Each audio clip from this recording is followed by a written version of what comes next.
chana lu jokamal anda mandu ni shan kosnyak report ban lingwa seme report me shalat ka cha gwar pin dioje mi sha video ida ne chel me chelat cha jeling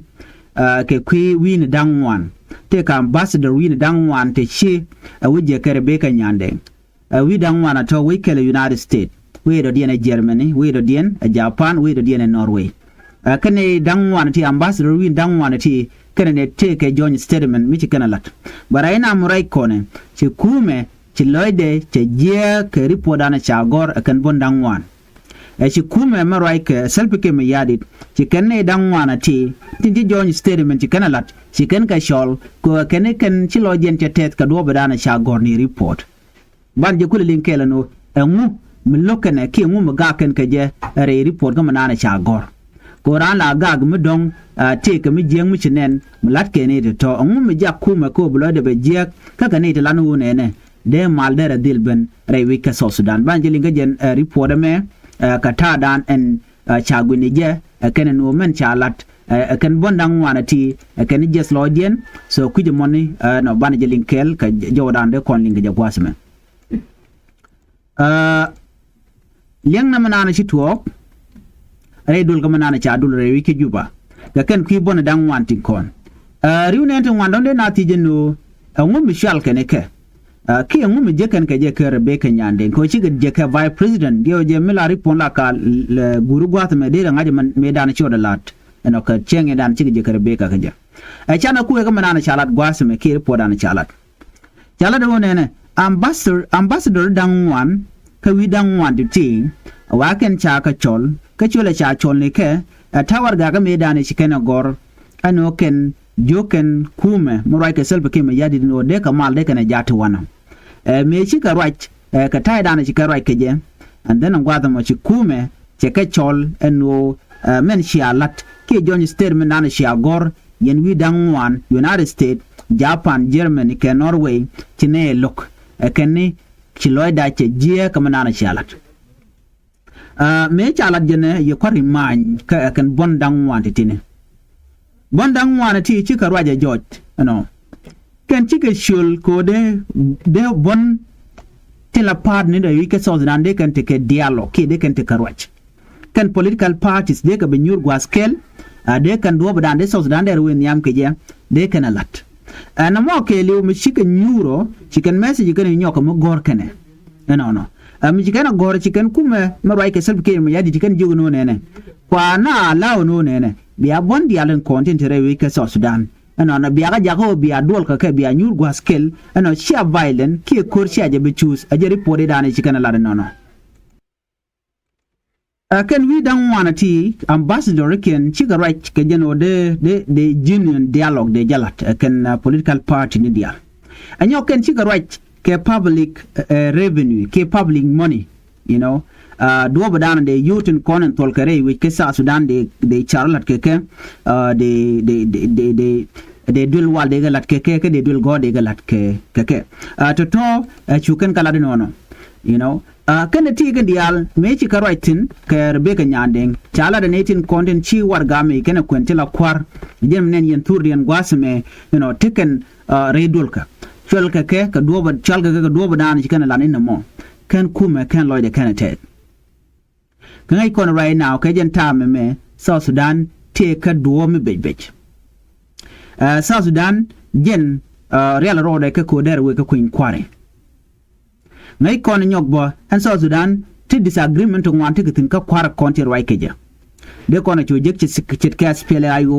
ci ka bondi yale ko ken ci ka UPA de kono jek bondi yale ko ken tinten weno kan all political parties chikaro no kam ken kene to kon la kwar ken so beje lon ka jen tam to continent anyo ngai ke jenu en so Sudan te take security problem ngai kore yu ka so Sudan ko tigitin ci remen shaling no te korum ci to kor to ka waraboni ke kor to jane kula no ka warab ku yundu state man to ka panal man to ka jongle god yala to kan dial te ko tigitin we ne ka westini ko chora munyo dodi ala insecurity jatin rewi ka so Sudan kelio so de kula ka chongdi na me jaka ne ko la kwar ko de ken nyur ka do badana de na de ko wen yam ke je men de mal de je non ke je But I now chana jelling manana chala de kan gwasem men chal kan ni ambassador dangwan ku kan chilo jenchetet. No. Ngay kon diale kur ngwan sikalet the week South Sudan nigga 2013 2016 chu man tam gajen 2026 semeni. Gwada me ala kan foreign ambassador dangwan kinetin kontil ambassador dangwan meji kan chol chika chol ko raja kam nukunian political parties. De na ti jeno nene angum na ka jeno de na rajoni angum gwa ka je long no de kwa de ka right kam niken but tek lo je dan de lo ni je you know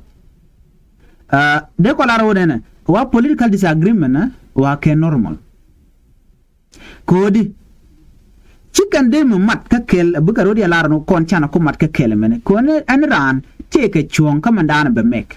chai de mu kep ko bom mati ga bondo den che de mu twop. They can take different ideas. They can disagree boka do dan ba queen kwara balat keje. They can agree boka government policy do dan de kum dero de yen keje. They can disagree boni chitka do dan dong de we de economy de jaga jagwa keje. So chelu no nene mine de ti ku kan lokan rokam niken ka chara kon tika ka chenyu no kan de ka violent de kan choose ke de ka ko de kan last one and ngap michel look na baje dil joy ka kor so nyu do di kane di ala ti til na kwar de ka nyur gwaskel de ka man la ram meja de kana ling de ram me de roide de ling yo de ko ben ko okay man da kon ki man ci kon met ke jejene de kan do de kana lat ke de kana mat pinga do mi te ka mal mi ma sha do la kor and when am de kan no ko shit ko de kala da okay man gori jene jimi na malat gori na mene na gori jeno ben am bapal. So they can do down the solution they know the key resolve. Can con chi question they can ben kel wa kel they can ben yodo no men gwai kon jene ka baje kap chongane. So jen do down teten. So any leader miti agree miti to la can be ka do mi mo be kan solution be kan gor ka jen solution dan kun kugala men deka ka do down de ko mat ke je. So chigme dan ji kon nen me chi dag ma charche gwach kan kir ke 2018 peace agreement you can bring a conclusion in wodi ba transitional government ba je chak bene di alan wena mo big away ke election ke election ba chala lora ba ngot ka ba ka dil gor shit ko ba permanent constitution ba tuk bon woni